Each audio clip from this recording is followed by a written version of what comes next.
भूखे मर जाना, लेकिन इन 4 लोगों पर कभी मदद मत मांगना।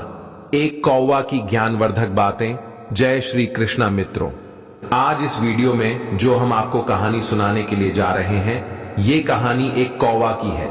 इस कहानी में एक कौवा ने ऐसी ज्ञानवर्धक 4 बातें बताई हैं कि चाहे भूखे मर जाना, पर इन 4 लोगों पर कभी मदद की भीख मत मांगना।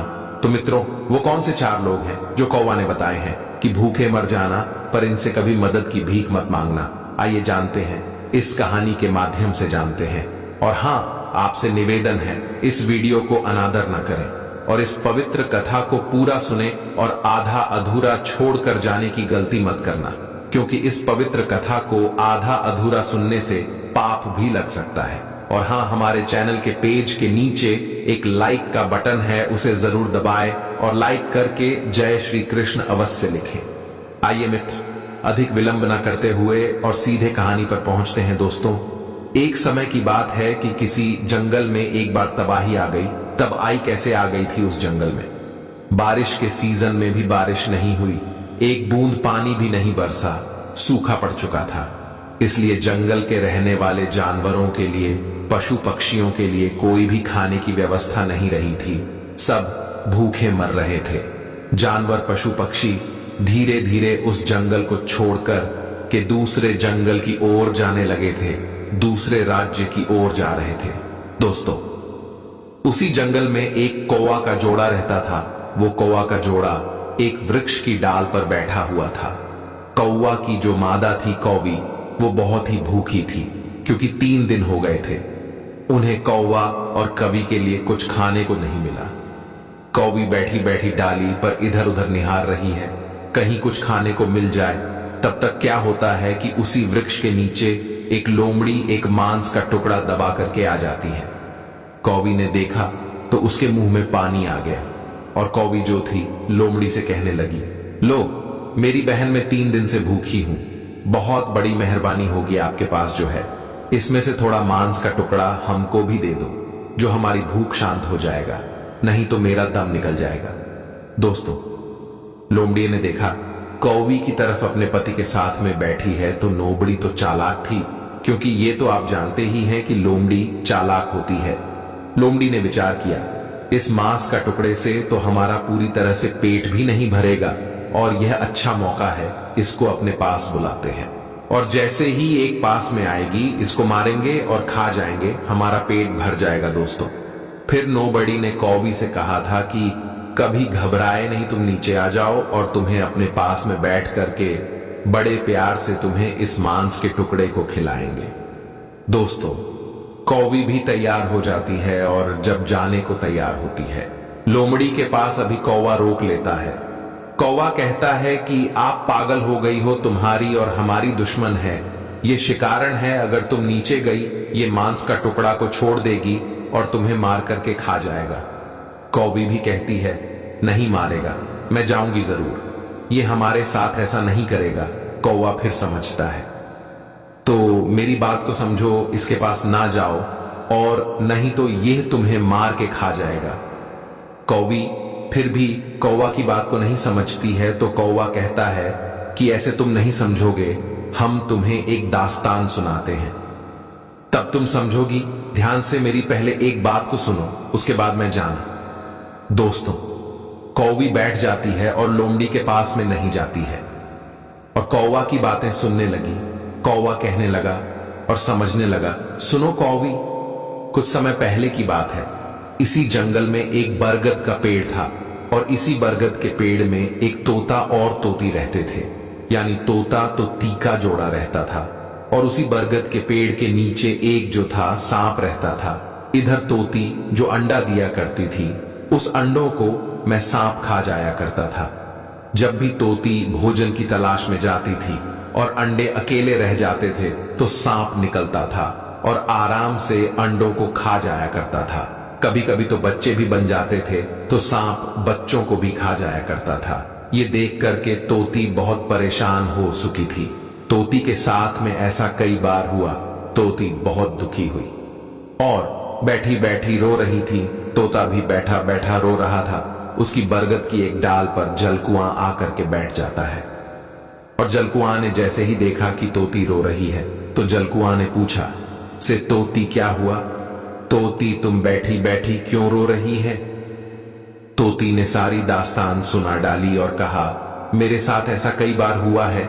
मैं जितनी बार अंडे देती हूं, जितनी बार मेरे बच्चे होते हैं, इसी बरगद के पेड़ के नीचे एक सांप रहता है और वह निकलता है। जब हम लोग कहीं भोजन की तलाश में निकल जाते हैं तो मैं सांप निकलता है और हमारे अंडों को, हमारे बच्चों को खा जाता है। हम इस बात से बहुत परेशान हैं।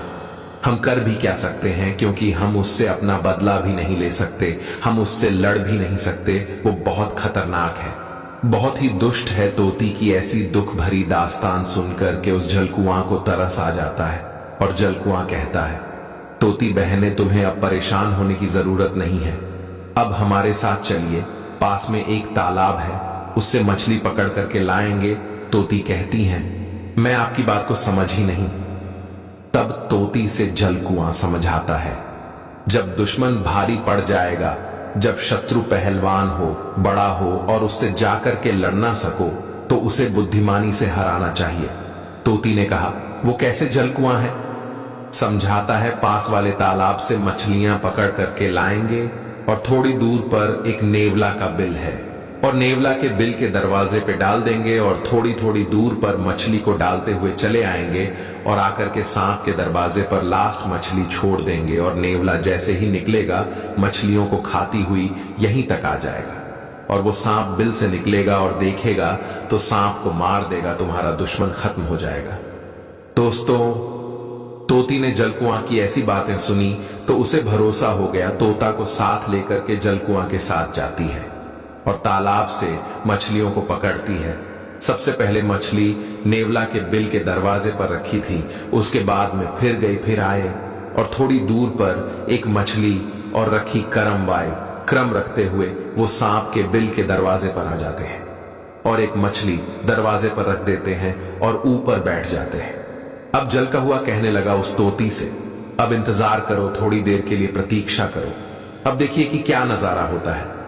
दोस्तों, इधर क्या होता है, थोड़ी देर के बाद में जब उस बिल से नेवला बाहर निकलता है और उसने दरवाजे पर जब मछली पड़ी हुई देखी थी तो भगवान को धन्यवाद देने लगा और कहने लगा, प्रभु आज तो आप बहुत ही मेहरबान हैं, जो भोजन स्वयं चल करके हमारे घर पे ही आ गया। मछली को नेवला खाता है, उसके बाद में वो नेवला और आगे बढ़ता है तो उसे मछली एक और मीलती है, फिर वो खाता है, फिर आगे बढ़ता है, यानी मछली उसे मीलती चली गई, वो खाता चला गया और खाते खाते वो वहीं आ गया जहां वो सांप रहता था। उसके दरवाजे पर एक मछली पड़ी थी। नेवला ने वो मछली खाई, फिर नेवला ने बोला और विचार किया, इसका कारण क्या है कि मछली क्रम हमको मछली मिलती रही और हम खाते रहे और यहां तक आ गए, लगता है ये किसी का घर है। पता नहीं किसी ने हमारे साथ तो कोई चाल तो नहीं की, चलो इंतजार करते हैं। दोस्तों, वो नेवला उस सांप के बिल के दरवाजे पर बैठ करके इंतजार करने लगता है। सोचता है अगर कोई होगा तो इससे जरूर बाहर थोड़ी देर में निकलेगा। दोस्त, कुछ समय के बाद में जब सांप निकलता है और नेवला सांप को देखता है तो समझ जाता है कि हमें लगता है इसकी चाल, और ये तो आप जानते ही हैं कि सांप और नेवला की कट्टर दुश्मनी होती है। दोस्तों, नेवला और सांप की भयंकर युद्ध होता है और दोनों लड़ने लगता है। अंत में नेवला जीत जाता है और को मार देता है। ये देख करके वो तोती बहुत प्रसन्न होती है और तोती उसी वृक्ष की डाली से आवाज लगाती है, जलकुआं भैया, मैं आपको बहुत तहे दिल से धन्यवाद करती हूं, क्योंकि इसकी वजह से मैं बहुत परेशान थी।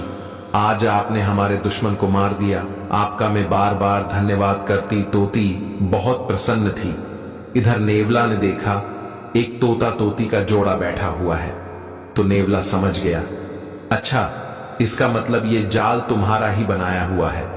और उसके बाद नेवला को तोती सारी दास्तान सुनाती है।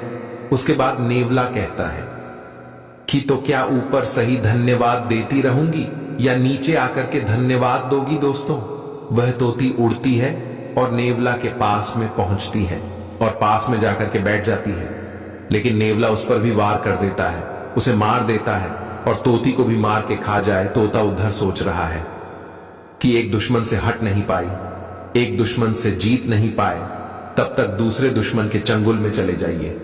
दोस्तों, वही बात समझाता हुआ कौवा कौवी से कहता है कि एक दुश्मन से दो लोग बचे, लेकिन दूसरे दुश्मन के चंगुल में फंस गए और वो तोती मर जाती है, क्योंकि उसने भरोसा कर लिया, भूल गई थी नेवला।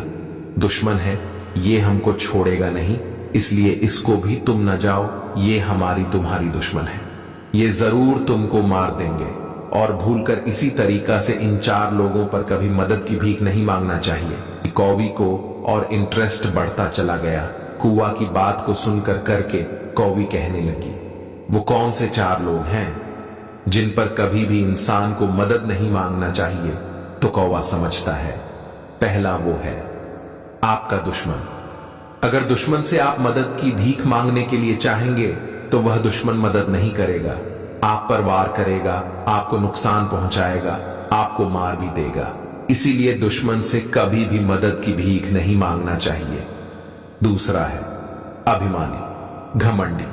अभिमानी इस व्यक्ति के पास भी कभी भी मदद की भीख मांगने मत जाना, चाहे मर जाना, क्योंकि अभिमान के पास जाएंगे तो वो तुम्हारा अभिमान में आकर के, घमंड में आकर के तुम्हारा अपमान कर देगा, कुछ भी नहीं। तीसरा है कपटी के पास भी कभी मदद मांगने मत जा, क्योंकि कपटी जो होते हैं वो कपट भरे ही शब्द कहते हैं और कपट जरूर करते हैं, मदद तो नहीं करेंगे, लेकिन वो अपने कपट से तुम्हें कहीं ना कहीं फंसा लेंगे, तुमसे फायदा ले लेंगे और तुमको छोड़ डीएच देंगे, जिससे तुम्हारा बहुत बड़ा नुकसान हो जाएगा और तुम्हें पता भी नहीं चलेगा।